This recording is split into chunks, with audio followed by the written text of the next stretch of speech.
Good afternoon. I'm here to overcome the fear of giving my speech without really just seated, one, and after a long break. John C. Maxwell says, everything rises and falls on leadership. Interestingly, there is an interest behind the mind of everyone's mind to one day become a CEO of organization. But the interesting thing is, we don't have the guts to face it. I was not left behind. In my most recent appointment, which was announced, I am to manage projects in Central, East and West Africa, directly reporting to a CEO. And then I sat down. I knew this thing is coming very close to me, most especially since my mentor of 15 years also just got an appointment. And I decided to start research on what it takes to be one of the best CEOs. Interestingly, I had to deliver my speech. I have not been in this meeting for the past 3 months, and so it just fell in place. I'll quote RDJ again. He says we should tell people of their potentials and not their limitation. And I'm here to tell you of your potentials and want you to pursue it. Pertinent characteristics of a CEO.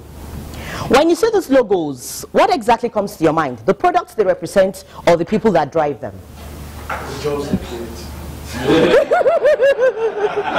When you see GT Bank, what comes to your mind? A job for my son. A job for your son. When you see Inlats, what comes to your mind? Dangote? You'll agree with me, by taking the research from this room alone, it's obvious that when you see organizations, the first thing that comes to your mind is the face of the man driving the organization.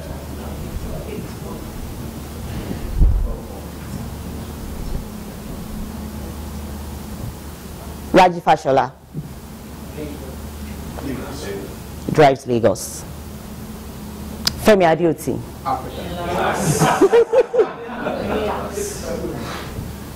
Sam Adeyemi.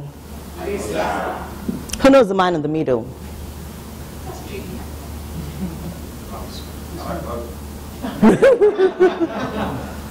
That's the man who drove Toastmasters. Yeah. And the woman, this is Jane, the last woman down here. She drives IBM today. Where do you fit in?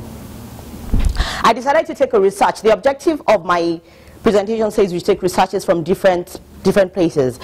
I was interestingly part of a leadership training academy in which I took research from a pool of 500 people, 41% female, born females, and 59% born males.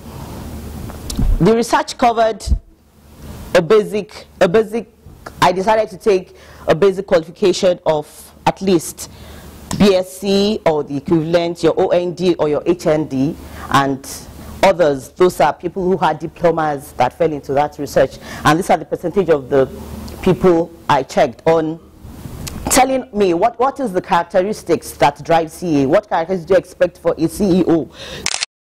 Said, some believe that you'll see about 20% believe that some CEOs they are born. They are not just made. You can't acquire it. Probably because they just couldn't get over the fact that somebody is a CEO, they can't have the kind of characteristics that person carries. And you could see that 100%, nearly 100% of people who wanted to own their own business directly, in short, meaning to be CEOs. Some claim that, okay, CEOs have to have a bit of autocracy. You'll see the charts, 40%, 20%, and 60%. Then some say potential CEOs should have a broad range of experiences in that area, that is what it takes someone to be a CEO. And then these are some more depths of insights of characteristics and competencies that people claimed that you have to have together to become a CEO. Some say you should have 65% says you should be very good in personal insight, you be resourceful, decisiveness, foresight, strategic thinking, personal effectiveness, and connection.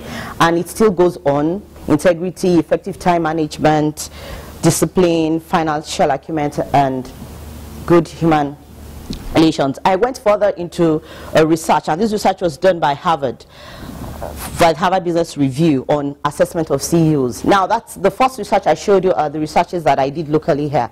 And Harvard sat down with 200 CEOs and decided to assess them. Now, out of the 200 CEOs, they were divided into three. We realized that 10% of these 200 CEOs are highly successful, 30% of them are average performance, and 50% of them are, are below. What was the conclusion? The conclusion is that during the research, we realized that there are some characteristics that are pertinent to the people that were 10%. And what are these characteristics? They have realistic optimism. They are subservient to purpose, which means when they have a purpose, they are down to earth on it. They ensure that they are servant to their purpose, they are servant to their goals, and they make sure they chaos. These are the references of the bit of the research, that I did. With this, I believe if you're really interested in becoming a CEO, who you are already, however you are with yourself, is the best effect of your leadership. I believe you have the potential to become the best. Thank you.